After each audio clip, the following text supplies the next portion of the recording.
show in terms of producing the best cup of coffee. Schooling us in the wonderful world. More happy and more lively when they ate the wild coffee. Is it true it's a berry? Cherry that grows, it's like a berry that grows on a tree. It's an art. To smell, you have to see, and you have to hear. Roasting the coffee is what actually gives it its flavor and aroma. How do we brew? The French press just generally consists of putting the coffee grinds in here and mixed with hot water. What is the consistency? Depending on the method.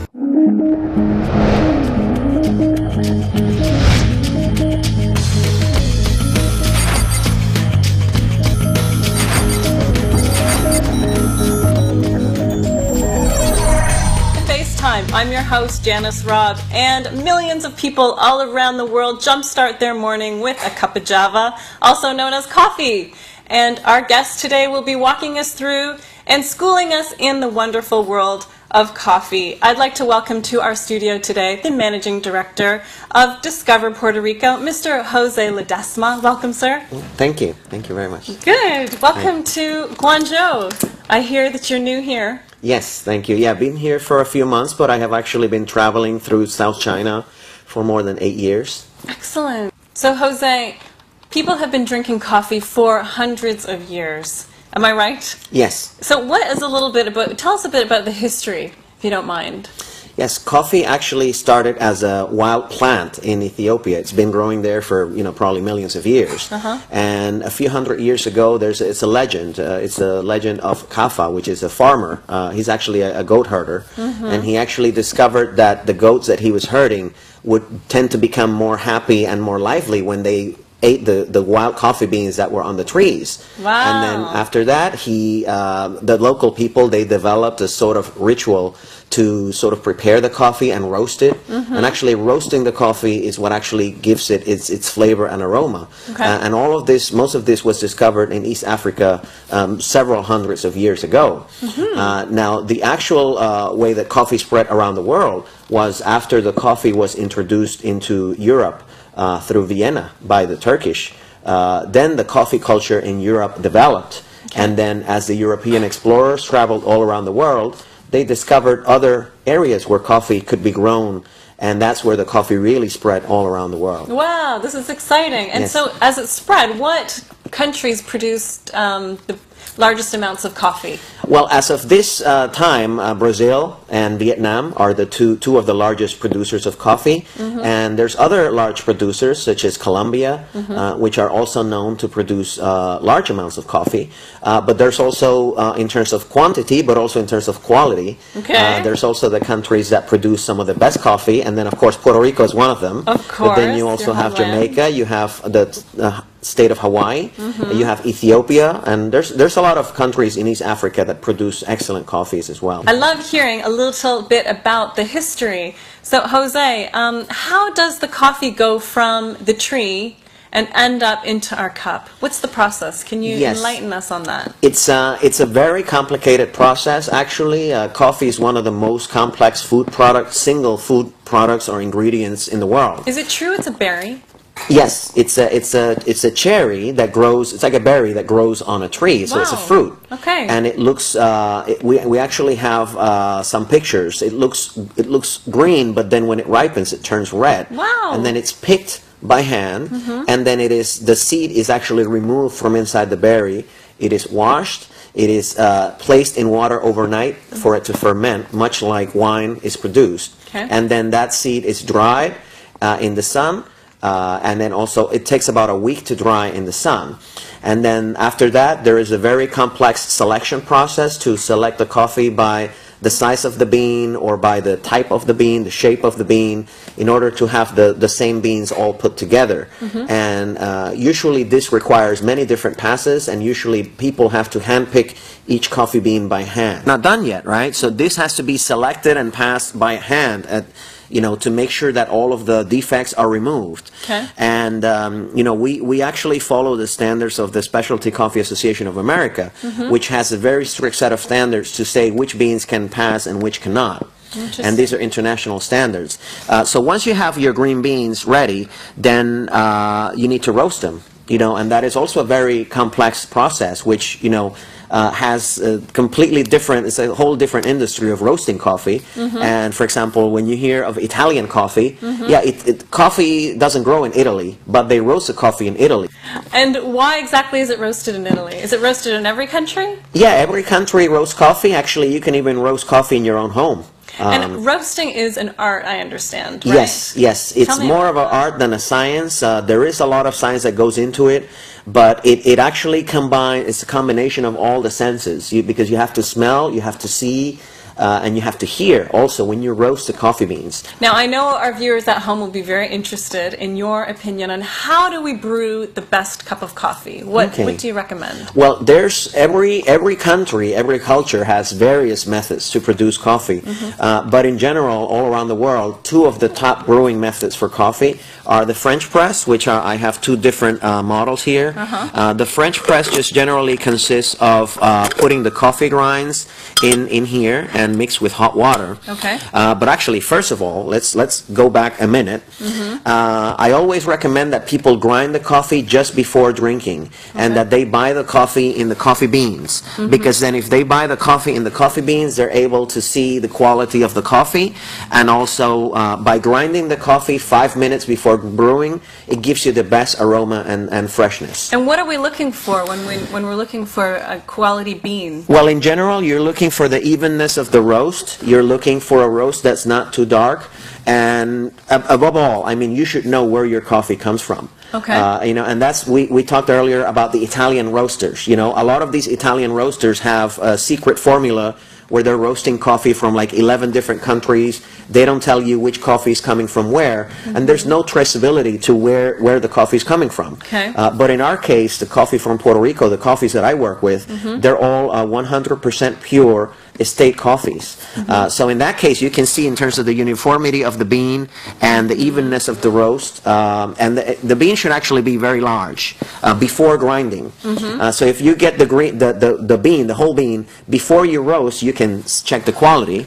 So once we grind this, what is the consistency of the powder? What should it be? Yes, of course. Sugar? Depending on the method of preparation, the coffee should be more coarse or finer. It depends on every single method. For example, for French press, which is one method, you should actually have a very coarse grind.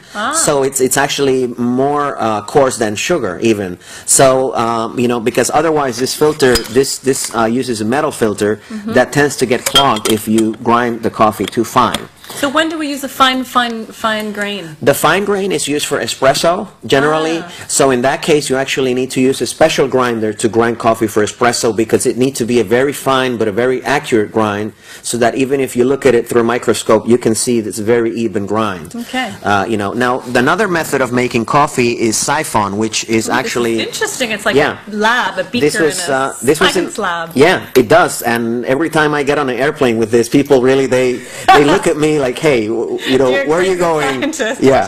So then this method was actually invented in Germany more than 80 years ago. Okay. But it's one of the most popular methods in Asia now to prepare the specialty coffee or the premium coffees out there. Why? And well, in terms of the, you know, of the show aspect of it, and in terms of the actual taste that you can get when you produce a coffee with a siphon, you know, the siphon actually consists of first grinding the coffee a little bit finer than normal. Jose, you've shown us how to make the perfect brew of coffee, and I understand you have shown also our colleagues how to brew the perfect cup. So let's take a look.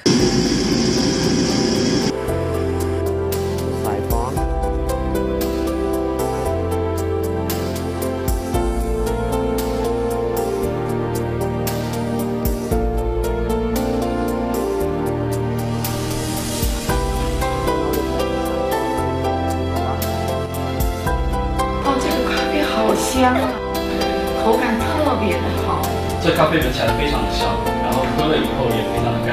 Can I add some sugar or milk? Will it affect the taste of the coffee? And we're back. It seems that our colleagues loved your coffee, and I understand that there was a question about adding additives to the coffee. Milk, sugar, does that affect the quality? What's your take on that? Well, if you drink the best coffees in the world, they should all be drunk straight. So we don't recommend adding any milk or sugar. It's much like wine. True coffee enthusiasts will drink black. Correct. Right? Yeah. If you prepare the coffee using French press or hand drip or siphon, you should definitely drink black. But however, if you're using espresso preparation, yeah, of course, some people, the espresso taste is very strong to drink straight, because to drink espresso, in Italy, it's very popular. People at all times of the day, they drink espresso, even 6, 7 p.m. We did an exhibition in Milan a few weeks ago, and people just keep drinking our coffee even till nighttime. Wow. Yeah. But in general, genes, right? Yeah. So they put the milk, they put sugar. There's other people that make flavored drinks, and they use special syrups to add flavor, like, for example, like honey flavors or chocolate flavors or hazelnut. French vanilla? Yeah. There's the various different syrups that you can add to flavor coffee. So that's a flavored coffee? They don't affect the bean. They don't somehow manipulate the bean. Yeah, correct. If you buy what is called flavored coffee, that is generally very low quality coffee, and they just put the flavor on the coffee. It's not even a real flavor. It's like chemicals added to the coffee so that it will smell like hazelnut or it will smell like vanilla. We don't recommend any of these flavored coffees. We recommend the straight single origin estate coffees. And then, yeah, of course, every person has their own unique way of how they like coffee. So if the barista in your cafe has all of the tools, they can prepare pretty much any different drink or with any flavor. Okay, so it's not a problem if you're going to go to your barista and ask for a little bit of sugar or cream in your coffee. No, it's perfectly okay. I understand that Puerto Rican coffee is some of the best in the world. What makes it great? Correct. In terms of the coffee from Puerto Rico, the flavor profile, and when you look at the sweetness and the acidity, which is actually a favorable trait in coffee, and the lack of bitterness, and the very smooth aftertaste, and balance. These are the standards for the excellent cup of coffee. And there are other countries that produce excellent coffees, but Puerto Rico is one of in terms of producing the best cup of coffee. And who's the panel? Is there a panel of independent experts who decide which coffee is the best in the world? Yeah, much similar to the wine business. Every lot of coffee has to undergo a cupping, a testing, which means that the coffee has to be tasted under laboratory conditions, and then there's scores for each category that have to be given to the coffee.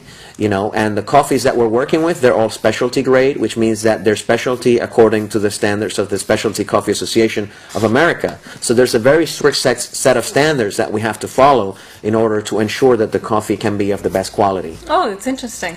Now, let's talk about coffee, specifically in the Guangdong region. Yes. How are sales going in China right now? Is it booming like everything else here? Yeah, well, we have been here only for 5 months because most of our operations were in Japan initially.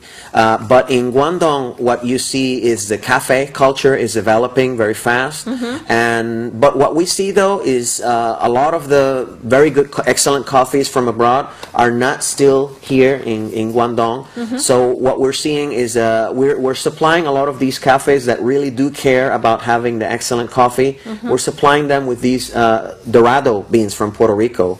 And yeah, we have had a very good reception, especially with the people who have a lot of experience in coffee. However, we have had a lot of interest from people that are looking to open their cafes, and so we have been giving them a lot of technical support and advice as to how to set up a cafe to have the best possible coffee. And do you have any plans yourself to be opening a coffee shop in the area? Yeah, I would say the Guangdong province, and not necessarily Guangzhou city, but sometimes in the outskirts of the city, there would be a good place to open a cafe where you have the specialty coffee, such as the coffee from Puerto Rico. And I have been scouting a few locations, and learning a little bit more about Guangzhou and its surrounding areas.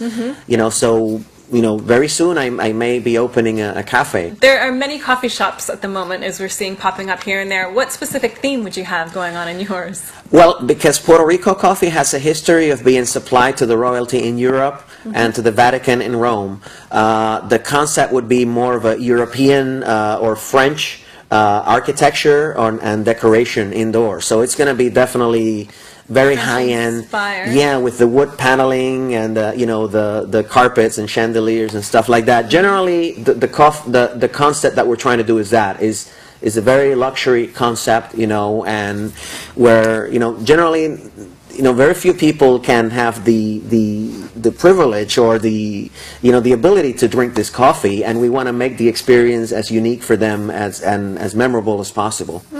Very nice. Sounds unique. It sounds like a unique experience here in Guangzhou. A little taste of Puerto Rico mixed with France, all here in Guangzhou. Yeah.